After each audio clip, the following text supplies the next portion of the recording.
Look out! It's Tony Law! We best get going! Oh, wait. It's just some of them fancy lawyer folk, probably here to tell the tremendous tales of tomfoolery during them tiring trials. You know what they say, if you have the quarantine blues and need an antidote, best thing for you is to hear a lawman's anecdote. So howdy and welcome to your daily fixin' of Reddit. This is your archetypically incorrect host, Cowboy Zach, and today's subreddit is r/TalesFromTheLaw. Damn it! Looks like regular Zach has to host.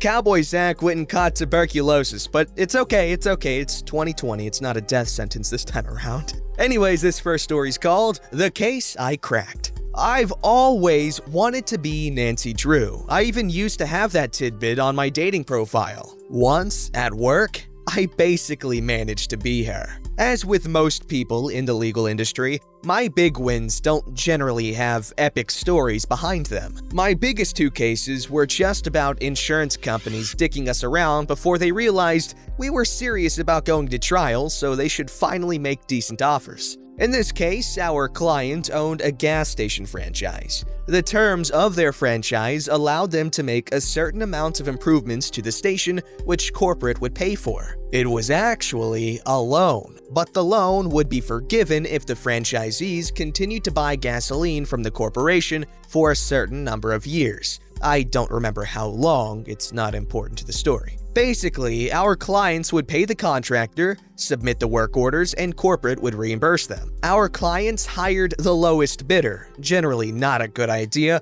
but whatever, in a contract that specifically said no contingencies. For those who are not familiar with construction contract law, most contracts give a 10% contingency rate, which means that the contractors give you the rate that they think it will cost, and then they get 10% wiggle room without having to submit a change order. A change order is a change to the contract that the contractor submits to the owner. In our jurisdiction, if the owner did not respond within 30 days, it was deemed accepted, although that is also not relevant in this case. Our clients came to us because they'd been sued by their contractor for unpaid amounts. The contractor had placed a mechanic's lien on the property. This was especially concerning because they had taken out a loan to buy the property and the bank was threatening foreclosure. Our clients claimed they'd paid everything due and more. We counterclaimed by saying we'd overpaid by about $10,000. Because this case involved a land title, it was under our jurisdiction entitled to an expedited trial. The paralegal before me had left for a better job, so I inherited the case about 5 or 6 months before the trial and towards the end of discovery. There were a number of irregularities on the plaintiff's side. The subcontractors had gone over budget. That's not terribly unusual and why there is usually a contingency in contracts. However, our clients had allegedly submitted change orders to corporate to account for that with 10% contingencies. Even with my untrained eye, I could tell that the signature on them was a close but no cigar forgery of one of our client's signatures. For added hilarity, our handwriting expert told me during a break from trial that the plaintiff had originally tried to hire her on this case before my boss approached her to prove it was a real signature. Oops! Since the change orders had contingencies and the original contract didn't, my bosses knew there was some fishy accounting going on. They believed that the contractor was getting kickbacks from the subs or inflating their costs. We subpoenaed the bank records. Generally, I tried to be very specific in my discovery requests, especially if I believe there will be an objection. But I suggested to my boss that I should just request all bank records since the start of the contract and let them object as overbroad. We could always narrow from there. To our surprise, there was no objection. As a side note, I always thought plaintiff's counsel was borderline incompetent. He always typed post-it notes, which annoyed me for no reason. About 2 years later, a giant scandal was unearthed, which, among other things, involved lawyers, judges, and HOAs. He was part of it and was one of the many who ended up committing suicide instead of facing trial. In hindsight, he probably wasn't doing a great job on this case because he had other concerns. Finally, we got the records. At this point, we're 6 weeks or so outside of trial. We got all canceled checks and all transactions for the requested period. It was later in the workday when I got them, and I looked for any kickback-type transactions. There were none. However, when I was flipping through the records, something struck me as off. I couldn't quite put my finger on what it was, but my subconscious knew something wasn't adding up. The accounting that I did was showing our client had overpaid by maybe $1,000, which was not great for our counterclaim, but was a good defense. That night, I did some off-my-payroll work. We were very close to the trial stack, and I hadn't yet come to my senses that I was being paid $10 an hour without any real overtime to do heavy lifting like this. I at least had the foresight to do this in the comfort of my own home. The first thing I had noticed at work was that the contractor didn't really seem to be making a profit. The account tended to hover at the same amount, maybe $2,000. I can't remember the exact amount. At work, I had gone through and cross-checked the amounts the plaintiff had received, paid, and submitted. I'd highlighted them in different colors, and at home, I started entering them into a spreadsheet. As I said before, our clients had slightly overpaid, but not to the amount they believed. When I was looking through the canceled checks, I noticed there was a $5,000 check to someone who was not related to the case with a memo line stating, "Gift." I thought that was super weird. I also noticed what had been bugging me at the office. Every day or two, there was a charge of around $7 at a gas station or smoke shop, about the price of a pack of cigarettes. I realized that the plaintiff had committed the mortal sin of LLCs. He'd commingled funds. I broke out another highlighter and marked all the suspicious transactions. I entered them into Excel, and it turns out that the small amounts regularly over about 2 years is a significant deficit. I presented my findings to the attorneys, and they asked me to pretty it up a bit because their theory of the case had just changed. It was no longer about an evil contractor double charging, but a poor guy with terrible money skills trying to cover it up. Trial soon came thereafter, with many headaches on my part. None of this is relevant to the story, but it's relevant to me. The week before trial, I had been informed that my grandmother was not doing well and was expected to die within the month. The day before trial, my grandfather passed away very unexpectedly. The opposing attorney refused to help with exhibits and referred us to his paralegal, who almost always worked from home. I don't blame her,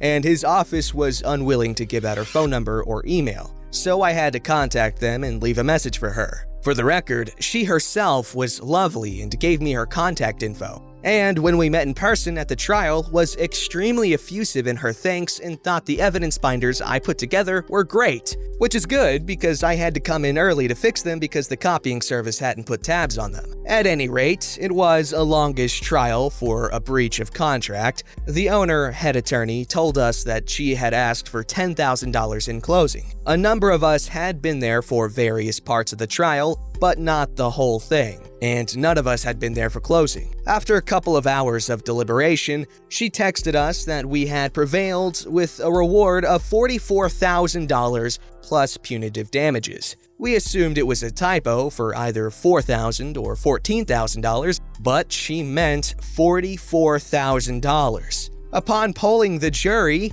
they thought the plaintiff was committing fraud to cover up his personal financial problems. Okay, whoa, they wanted $10,000, but they ended up getting $44,000 plus punitive damages? So these people probably ended up paying like upwards of $50,000 to $60,000, because if they're gonna be willing to tack on punitive damages, they probably took the whole concept of it being a fraud case pretty seriously. So it's not just gonna be a couple grand. Alright, this story's called Broward County Judges Slam Attorneys Over Zoom Appearances. Thought some of you would get a laugh out of this one. One comment that needs sharing, and that is, the judges would appreciate if the lawyers and their clients keep in mind these Zoom hearings are just that, hearings. They are not casual phone conversations. It is remarkable how many attorneys appear inappropriately on camera. We've seen many lawyers in casual shirts and blouses with no concern for ill grooming. in bedrooms with the master bed in the background, etc. One male lawyer appeared shirtless, and one female attorney appeared still in bed under the covers. And putting on a beach cover-up won't cover up the fact that you're poolside in a bathing suit. So please, if you don't mind, let's treat court hearings as court hearings, whether Zooming or not. And then here's the full letter. Brovid-19, a message from Broward County judges. First of all, speaking on behalf of the 90 judges in this jurisdiction, we hope to find you in good health, safekeeping, and not in financial distress. Without revealing anyone else's medical information, the spouse of one of our own is fighting Brovid-19, and we hope for good results. Clearly, the pandemic is no longer just knocking on the door. Of all the divisions in the courthouse deeply affected by the shutdown, family court has been the least affected because it had two aspects unique to it. First, it's a very high priority because of families in crisis and children in harm's way, and second, it doesn't involve jury trials. So, those of us in family have been running dockets, conducting both evidentiary and non-evidentiary hearings, and even trials. And we continue to do so. The criminal courts arguably have suffered the most disruptive impact for two reasons. First, it's extremely rare that any trial proceeds non-jury, and second, the clients have a constitutional right to be present for hearings. While Zoom can facilitate even final divorces, it is not logistically friendly to the demands of the criminal justice system. Now, the positive testing of some inmates in the jail system complicates matters even further. Time will tell when those courts can return to functionality. The civil courts have finally gotten the green light to begin using Zoom to run dockets and conduct hearings. They'll go to school on the lessons learned by the family judges and hope for a very smooth track ahead. Finally, evidentiary hearings via Zoom take additional pre-hearing prep work. For instance, send whatever exhibits you intend to introduce into evidence to both the court and to opposing counsel well in advance of the hearing. Uploading to supporting documents in the e-portal is optimal, email is secondary. And that includes documents, photos, and videos. You'll also have to coordinate third-party witnesses if they can't be on camera. They can't be sworn in by the judge and will need a notary at their location to verify identification and oath. Be aware, Zoom hearings take more time than in-person hearings due to lag time and audio capacity,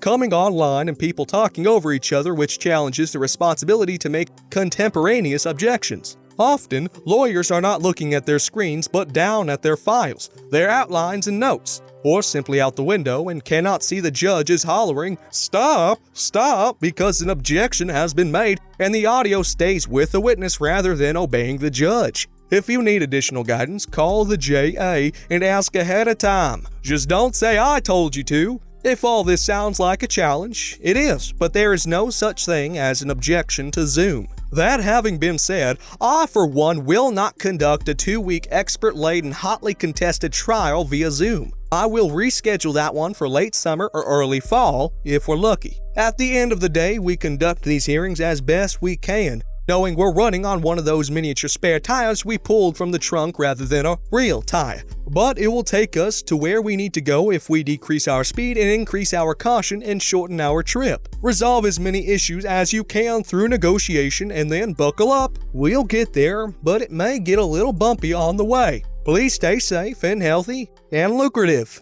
Judge Dennis Bailey.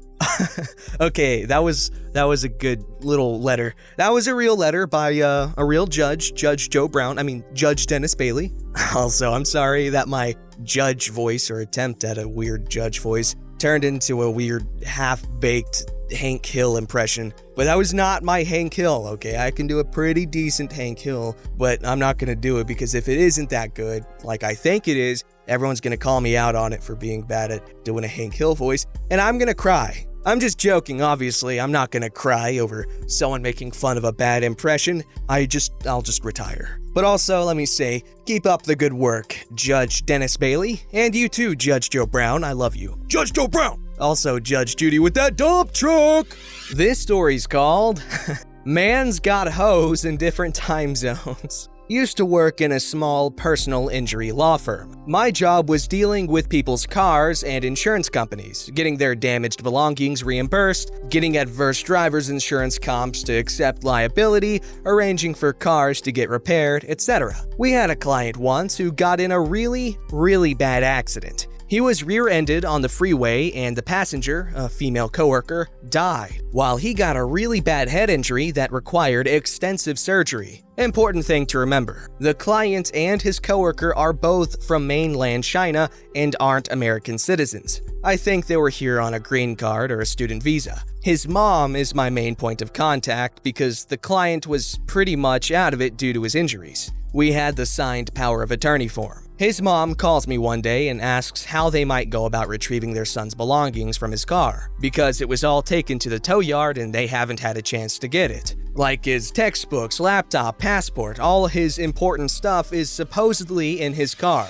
I give her the tow yard's info and tell her to bring any form of her son's ID that she can, and a copy of his auto insurance card, and I'd give the yard a call in the meantime to explain the situation, since they normally don't release anything to people whose names aren't on the title or insurance card. She gives me a call back a while later and says that the tow yard told her that some lady had already come to pick up her son's belongings. She has a name but doesn't know who this woman is. She also got a phone number, I forget how, but when she called the number, the woman who answered claimed she had no idea who her son was and had no idea what she, the mom, was going on about. I gave the yard a call and they wouldn't give a name, but they confirmed that the woman produced a valid driver's license and her name matched the one on the insurance card. I called the insurance company and they confirmed that the woman was indeed on the policy, and the adjuster confirmed that they wouldn't add a rando or just some friend onto the same policy as the client. So they must have had some kind of formal relationship. I tried calling the number myself, but it's been disconnected. Weird.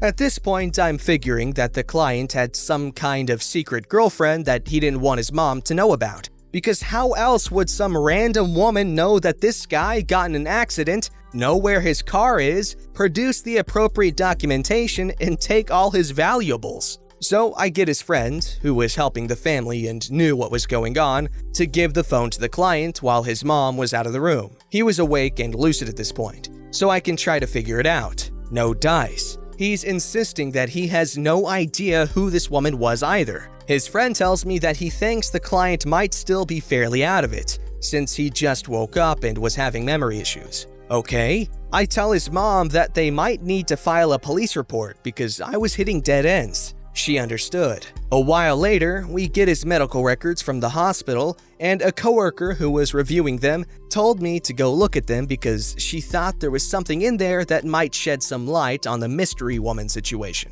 Turns out, the deceased coworker's husband had come storming into the hospital, blaming the client for his wife's death. Which, understandable, the man was clearly grieving over the death of his wife. But the mother had apparently reported that the husband had gotten the client's landlord to open up his, the client's, apartment and had ransacked it looking for his wife's belongings. Why would a guy be looking for his wife's stuff in another guy's apartment unless he already had reasonable cause to believe her stuff was at his place? The plot thickens. Also, this guy was apparently married to his wife for citizenship purposes, which isn't that weird, but it just added another layer of scandal to the story. But wait, there's more! The hospital also noted that the client's girlfriend flew in from China to visit him in the hospital. At first, I'm thinking, oh wait, is this the girl? That's weird. She lives in China. Why would she be on an American auto policy? As it turned out, her name did not match the name of the mystery woman's.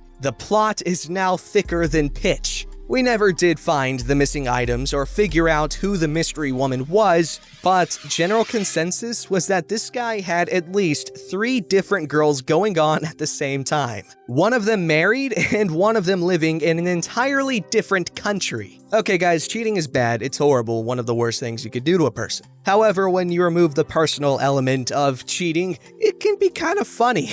As you can see here, also, it sucks that that woman died. It wasn't even their fault. Obviously, it's very sad when anyone dies in a car crash or however, but like when a passenger dies who literally was not even in control of the vehicle, that's really sad. Also, this part's only partially relevant to you. It would be more relevant, but I was talking about why the Tesla Cybertruck is really cool, because you've got all this really tough steel all around you. Okay, so now you have some context, but in the case of a really bad accident, you actually kind of want your car to crumble a little bit, because what kills you is the sudden stop. Because what kills you isn't necessarily the impact itself, but it's the time to stop. So when your car crumples up completely, it acts as a little bit of a cushion. So your body and your insides have some time to slow down to a complete stop, as opposed to just turning into soup. Don't forget to like, subscribe, and hit that bell to never miss an episode.